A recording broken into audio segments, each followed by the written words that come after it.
Сега сме извън хотела да ядеме.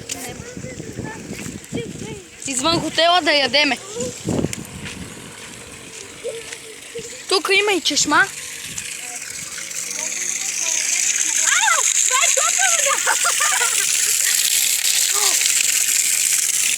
Водата е топла.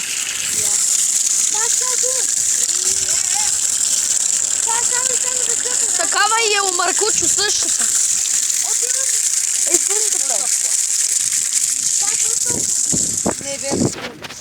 Сега ще видите и хотел.